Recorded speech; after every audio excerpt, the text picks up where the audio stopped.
No Brasil do começo dos anos 1970, a trilha sonora era essa. Este é um país que vai pra frente, de um povo unido de grande valor. Ou essa. Também tinha mais essa outra. Este é o meu Brasil, futuro e progresso do ano 2000. Quem não gostar é por do contra, que vá pra... Ah, e é claro, eu não podia esquecer dessa última. Todos juntos vamos pra frente, Brasil, salve a seleção. Quanto otimismo! Mas o assunto do episódio anterior não era repressão política, AI-5, luta armada e protestos? Beleza, então vamos voltar só umas casas ao final dos anos 60. O AI-5 tinha dado amplas margens de ação para o governo combater e enfraquecer qualquer tipo de oposição, mesmo a moderada. Ao mesmo tempo em que aumentou a repressão, a nova legislação ditatorial deu gana à ala radical da oposição, a que entendia que só com ações armadas ia ser possível derrubar o regime. A confusão de 68 deu lugar às incertezas de 69, quando o presidente Costa e Silva foi afastado em agosto, depois de sofrer um derrame e a ditadura se ver com uma crise sucessória no colo. O governo mudou as regras do jogo de novo e entregou o poder temporariamente a uma junta militar, formada pelos ministros do Exército, da Marinha e da Aeronáutica. Aproveitando esse clima de barata voa, a esquerda armada foi lá e sequestrou no Rio o embaixador dos Estados Unidos, Charles Elbrick. Participaram do sequestro figuras conhecidas até hoje, como Franklin Martins, Cid Benjamin e Fernando Gabeira. O caso foi contado no livro O Que é Isso, Companheiro, do Gabeira, que virou filme dirigido pelo Bruno Barreto. Como se não bastasse a desmoralização do regime, o manifesto dos sequestradores foi tornado público. A ditadura tem 48 horas para responder de público se aceita ou não a proposta.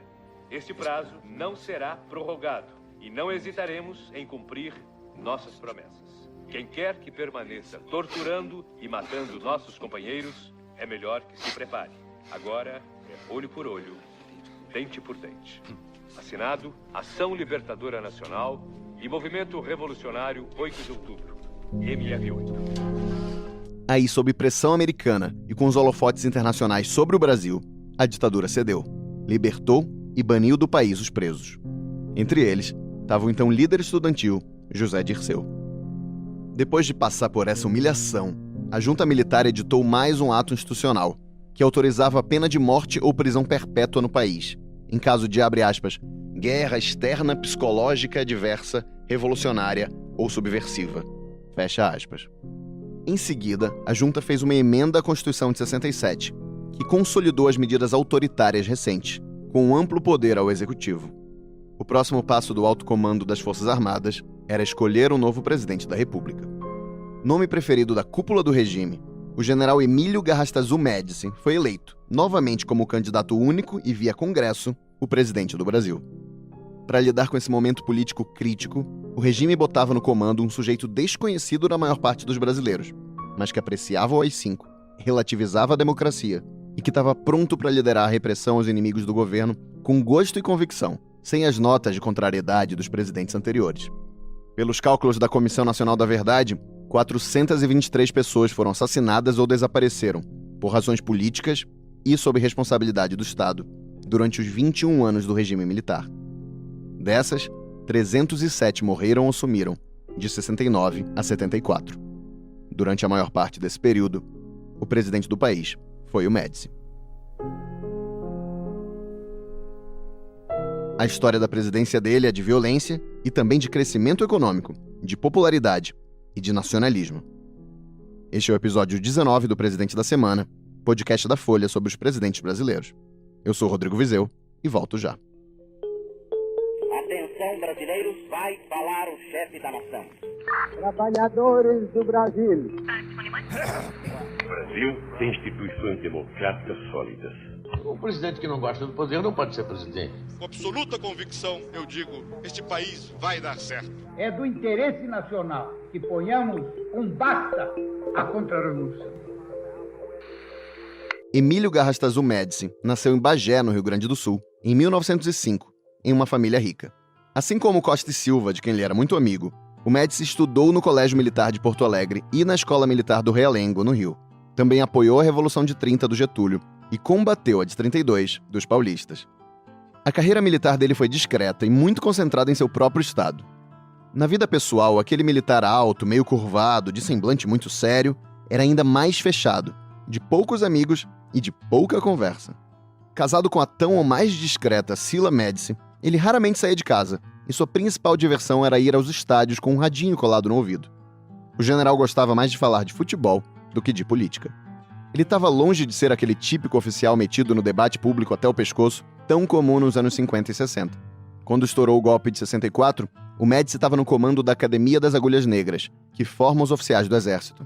Depois de sentir um pouco para que lado os ventos estavam indo, ele decidiu apoiar a derrubada do Jango. Começou o novo regime e lá foi o Médici ser adido militar em Washington, coisa que não deu muito certo, já que ele não falava inglês. Quando o amigão Costa e Silva chega na presidência, o general vira chefe do Serviço Nacional de Informações, o SNI, onde ele ganha fama de inacessível a outros membros do governo e de duro no trato com os movimentos de contestação do regime. Quando a coisa esquenta, aquela figura reservada, de biografia meio apagada e desligada da política, e consequentemente sem muitos inimigos dentro do exército, é vista como nome de consenso do regime. Sem complexos em relação ao sistema ditatorial, o Médici dizia o seguinte sobre o AI-5. Eu tenho o AI-5 nas mãos, e com ele, eu posso tudo. Sobre o sistema democrático, a coisa era mais ambígua. Ele dizia que a democracia brasileira deve afeiçoar-se às exigências de nossas condições sociais. E aqui, o primeiro pronunciamento dele ao ser indicado presidente. O meu governo vai iniciar-se numa hora difícil. Sei o que sente e pensa o povo, em todas as camadas sociais, com relação ao fato de que o Brasil ainda continua longe de ser uma nação desenvolvida, vivendo sob um regime que não podemos considerar plenamente democrático. Não pretendo negar essa realidade ao término do meu período administrativo. Espero deixar definitivamente instaurada a democracia em nosso país. Na presidência, o ex-chefe do SNI botou o serviço como uma espécie de supervisor geral da administração e continuou falando pouco, sem ir a muito evento social e tratando com frieza e distância a maioria dos ministros e principalmente dos parlamentares. É bem mais fácil ignorar políticos quando se é presidente de uma ditadura. Sobre a presidência Médici, eu conversei com Carlos Fico, professor titular de História do Brasil da Universidade Federal do Rio de Janeiro. Ele era uma pessoa muito despreparada para a presidência da República. Delegou poderes porque não sabia mesmo fazer coisa nenhuma. O governo era tocado pelo chefe da Casa Civil, que era Leitão de Abreu, e a economia era tocada pelo Delfim Neto, porque ele não entendia de coisa nenhuma. Essa situação militar era controlada pelo ministro do Exército, que era o Orlando Geisel, irmão do futuro presidente Ernesto Geisel. Ele tinha essa imagem e hábito da reclusão. E tal, muito provavelmente, porque ele não tinha nada a dizer, ele pouco falava.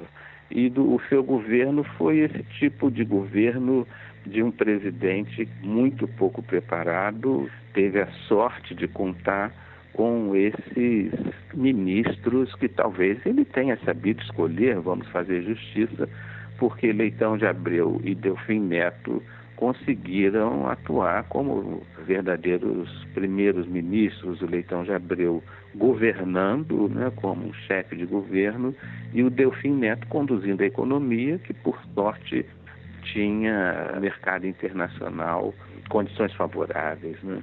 Agora tinha uma imagem, e quando eu digo imagem, eu digo mesmo uma aparência, né, assim, relativamente afável, embora fosse muito duro. Sob o comando de Delfim Neto, a economia brasileira chegou a crescer quase 12% ao ano no governo Médici, sendo 14% só em 1973. A inflação estava controlada e a dívida externa ainda não tinha explodido. Foi a época do famoso milagre brasileiro. Com acesso a recursos internacionais, o governo se lançava no velho plano das Forças Armadas de um Brasil grande, com Estado forte. O Médici criou 99 estatais, construiu grandes e caras obras de infraestrutura e investiu em ocupar o território nacional. Entre as principais obras estavam a Ponte Rio-Niterói e a rodovia Transamazônica. É um passo imenso no sentido da ocupação racional de uma área que se caracteriza por um vazio demográfico só comparável ao das desoladas regiões polares. O controle dos salários continuava firme, agora sem espaço para crítica nas ruas ou na imprensa censurada. E no fim das contas, os brasileiros aproveitavam o crédito fácil, mais empregos e acesso à casa própria, e a bens de consumo como carros e TV a cores, o que permitiu a muitos brasileiros verem o verde e amarelo do uniforme da seleção tricampeã no México. De uma festa verde e amarela, e vamos ter a palavra daqui a pouco de Sua Excelência, o senhor Presidente da República. A vitória na Copa do Mundo ia ser um tijolinho a mais no otimismo que o governo estava adorando ver no país. O maior atleta mundial do futebol, Pelé, é recebido pelo presidente Médici, que também é um entusiasta desse esporte. Que o bolo da economia não parava de crescer, a gente já viu. A questão era como dividir isso aí. Essa possibilidade de tomar decisões sem consultar a sociedade, sem consultar o Congresso, teve eficácia. Isso tudo vinha de antes. Houve um saneamento financeiro durante o governo Castelo, redução de depósitos compulsórios, teve uma expansão do crédito subsidiado à agricultura desde 67. E, claro, houve, no contexto do governo Médici, uma circunstância externa muito favorável, né, com oferta abundante de recursos no mercado financeiro internacional. É claro que o Delfim Neto, que na época era o ministro da Fazenda, ele aproveitou muito isso e aproveitou inteligentemente com uma série de outras medidas também, de estímulo às exportações. Começamos a exportar calçados, alguns motores, houve crescimento da indústria de bens de consumo duráveis, com os carros, enfim, houve realmente crescimento econômico graças a essas condições todas. Agora, o que se deve dizer é o seguinte: isso teria acontecido em qualquer outra situação. As condições internacionais eram favoráveis. Apesar desse milagre econômico, não houve uma alteração da circunstância social brasileira, das condições de justiça social. Aquela frase do Médici, que se tornaria muito famosa: a economia vai bem, mas o povo ainda vai mal, né? E o legado desse milagre brasileiro foi que a inflação voltou a crescer e se criou um problema enorme de dívida externa. Esse milagre foi passageiro, decorreu de condições externas favoráveis e, sobretudo, não resolveu problemas sociais graves brasileiros, né, deixando um passivo enorme para o país. Mas esse passivo, o governo não estava interessado em discutir. A desigualdade de ganhos com o milagre era atribuída ao baixo nível educacional de boa parte da população, que era uma questão que tomaria um tempo a ser resolvida. O governo estava mais interessado em falar de coisa boa, e aí entra a Assessoria Especial de Relações Públicas da Presidência. O órgão promoveu campanhas de propaganda de um jeito que o Brasil não via desde o Estado Novo de Vargas, com a diferença que agora não tinha culto à personalidade do presidente, mas tinha a força da televisão. A bandeira e o hino são símbolos nacionais.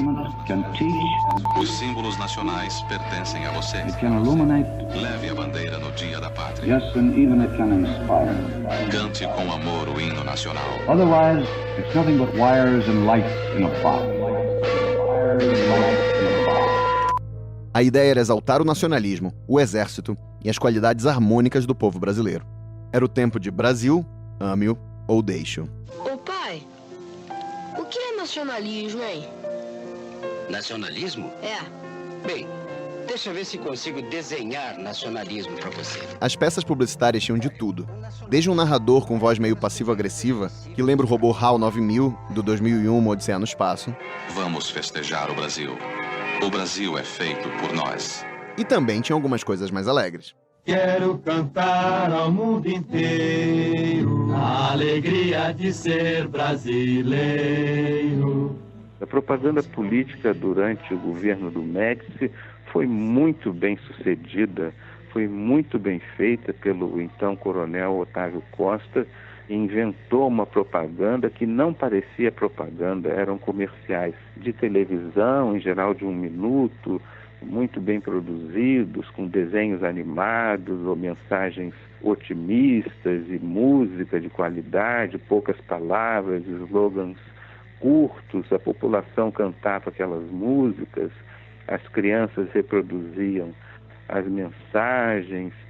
A Copa do Mundo foi conquistada pelo Brasil e havia um milagre econômico, de maneira que tudo isso dava a impressão de que o Brasil ia muito bem. E com a censura encobrindo a repressão, a população não tinha notícia, ou não tinha clareza, ou não tinha alcance, ou era, vamos dizer, estimulada a não se dar conta dessa repressão.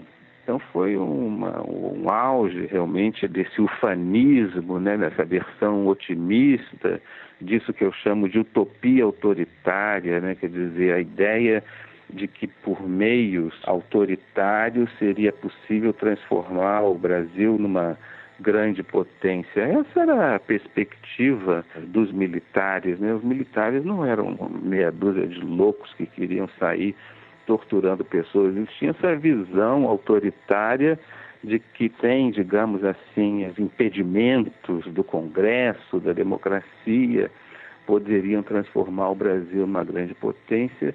Nessa época, essa ilusão, essa utopia parecia dar certo, né? E a propaganda política do Otávio Costa, ela reforçava essa imagem, né? As propagandas, elas eram muito apoiadas assim num imaginário coletivo brasileiro de que nós somos um povo cordial, um povo otimista, um povo hospitaleiro, um povo sem guerra, sem derramamento de sangue. Todo esse imaginário ufanista brasileiro, que evidentemente não corresponde à verdade, mas que tem amparo, vamos dizer, nessa tradição utópica brasileira otimista. Nesse sentido, a gente pode dizer que houve apoio de setores significativos da sociedade, ou pelo menos conivência em relação ao regime militar. Nenhuma ditadura militar, nenhum regime militar, e muito menos medidas autoritárias se sustentam sem apoios da sociedade, né? E se a gente quiser fazer ilações mais amplas, é claro que há aspectos autoritários inerentes à própria sociedade. Seja em razão do milagre ou da propaganda, seja por uma antipatia sincera aos planos de revolução comunista, a maior parte da população, quando muito, era apenas espectadora das ações armadas e da repressão do governo. Ao contrário da Argentina, onde a luta armada tinha até alguma penetração na sociedade, apoio popular e visibilidade, no Brasil havia uma censura muito grande e não havia apoio da sociedade a essas ações da esquerda chamada revolucionária. A censura da imprensa impedia que esses combates, vamos dizer assim, entre a repressão e a luta armada chegassem à população, de modo que a população não tinha notícia disso. Tinha eventualmente notícia, naturalmente, dos assaltos aos bancos, do sequestro dos embaixadores. Isso tudo era, vamos dizer, travestido de notícias de crimes comuns, né? Que inclusive era mesmo como a própria população entendia essas ações dos guerrilheiros. E assim o discurso do Médici é nessa linha de que se havia repressão mesmo, era contra quem pegava em armas. Vem ultimamente substituindo a escalada da contestação pela escalada do terrorismo. Praticam graves atos de banditismo, assassinatos, roubos e sequestros de agentes diplomáticos de nações amigas. Golpes de mão, para os quais de nada mais precisam, senão da audácia de alguns poucos fanáticos, dispostos ao crime, inspirados no desespero. A nação brasileira os repudia, porque sempre abominou a brutalidade, a violência, o sacrifício de inocentes. buscam induzir o governo da Revolução a uma nova escalada de repressão. Haverá repressão, sim, e dura e implacável, mas apenas contra o crime e só contra os criminosos. E assim... A resposta do governo brasileiro à esquerda armada pode ser pensada em cima de algumas datas-chave. A primeira, 4 de novembro de 1969, o dia em que Carlos Marighella, líder da Ação Libertadora Nacional, ALN, foi morto em uma emboscada em São Paulo. A segunda data, 17 de setembro de 71, dia em que o Carlos Lamarca, da Vanguarda Popular Revolucionária, a VPR, e depois do MR8, foi morto no interior da Bahia. E a terceira data, o começo de 1974, quando a guerrilha do Araguaia, criada pelo Partido Comunista do Brasil, PCdoB, foi finalmente extinta pelo Exército. Essas três datas são importantes porque elas marcam os momentos em que o governo começa a virar o jogo contra a guerrilha, no caso do Marighella, depois quando ele vence os guerrilheiros de vez, com a morte do Lamarca, e por fim quando o regime, numa espécie de prorrogação de um jogo já ganho, termina de esmagar o que havia de guerrilha no país, aí na sua versão rural. A ação no Araguaia reuniu cerca de 70 guerrilheiros na selva entre Pará, Maranhão e Goiás, com o plano de montar um foco de resistência comunista contra a ditadura. No livro A Ditadura Escancarada, o Hélio Gaspari dá uma boa definição do que estava acontecendo ali. O que se deu no Araguaia foi o paroxismo do choque dos radicalismos ideológicos que, com seus medos e fantasias, influenciaram a vida política brasileira por quase uma década.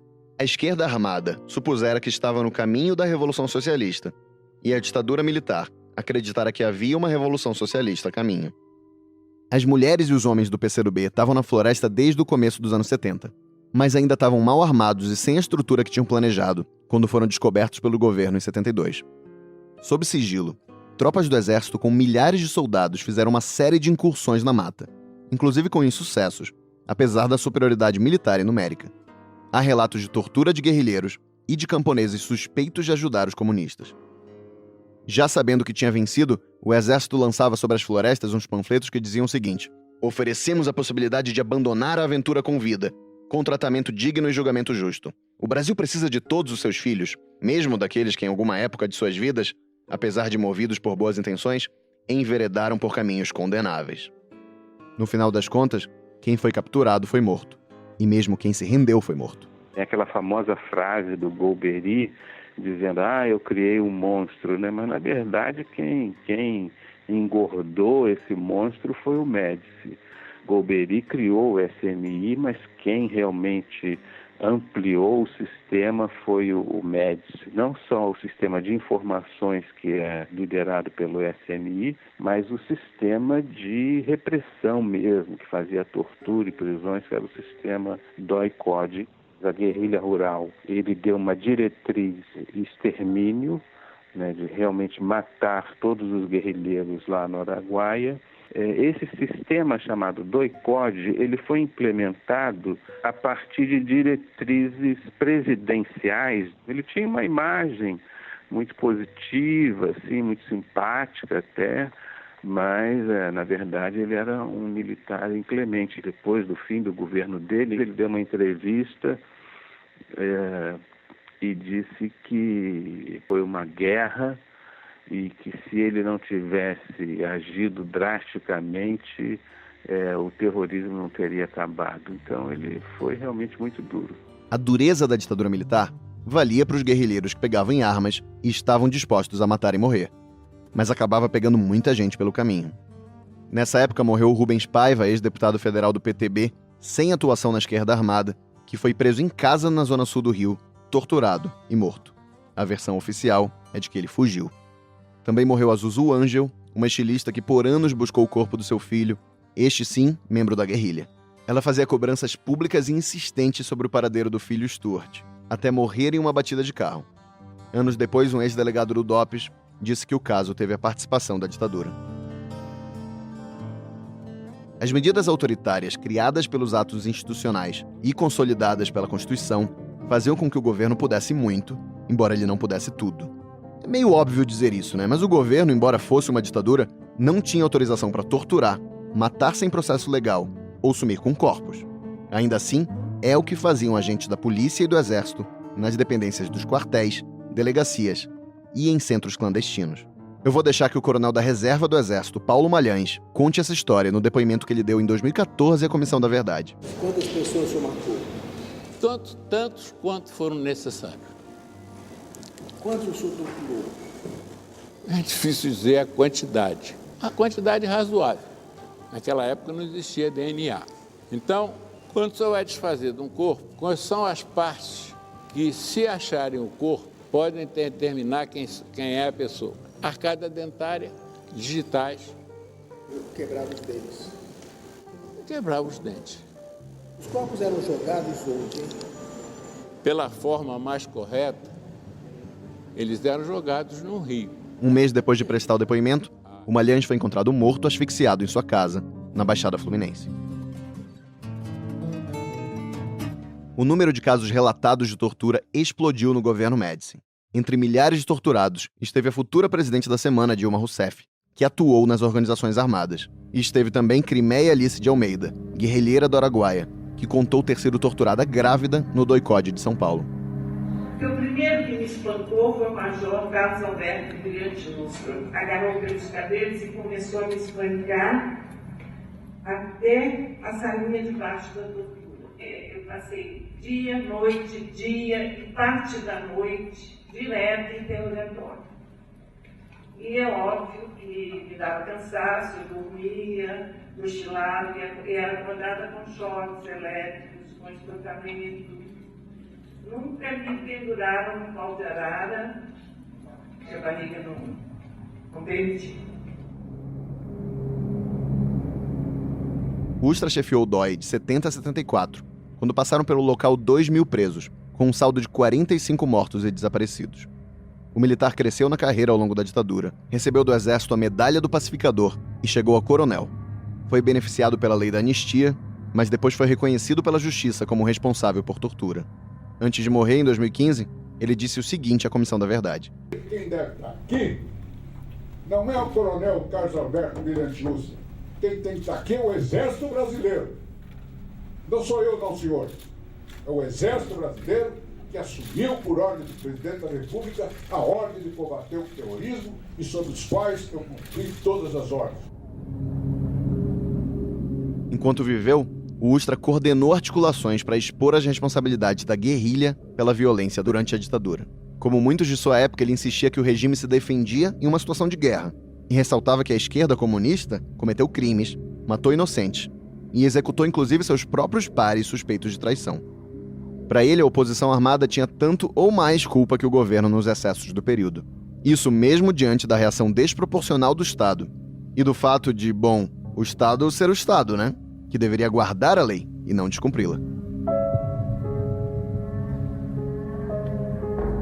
Em março de 74, Emílio Garrastazu Médici passa a faixa presidencial a outro general, Ernesto Geisel, em mais uma eleição indireta.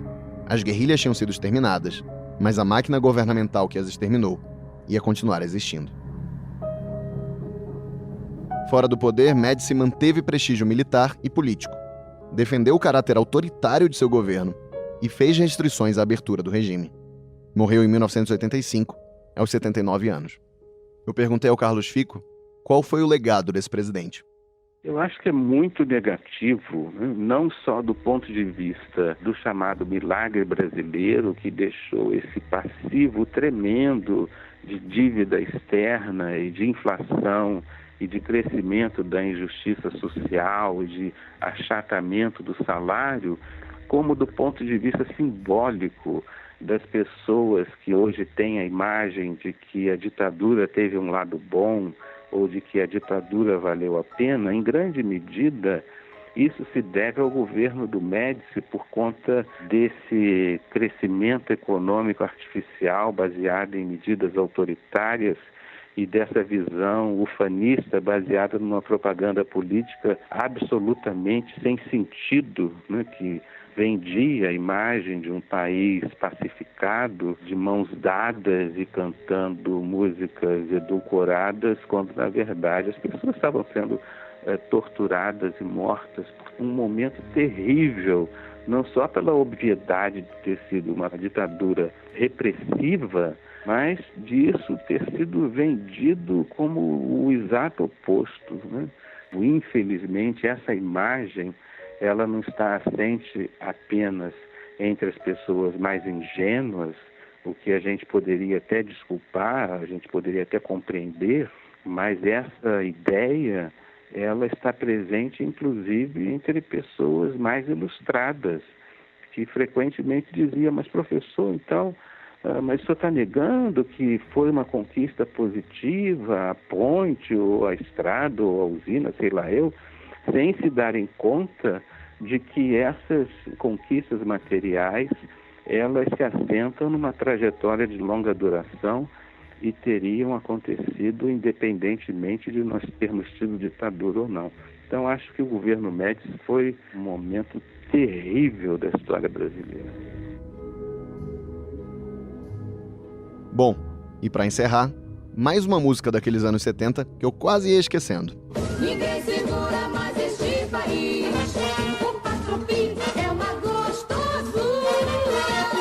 De leste a oeste, de norte a sul, maré tá mansa, tá tudo azul. Ninguém segura. Eu sou o Rodrigo Vizeu e faço a pesquisa, produção e apresentação desse podcast. O Vitor Parolin faz a edição de som e a direção de som. A Mariana Goulart fez a produção sonora do episódio. Até a próxima.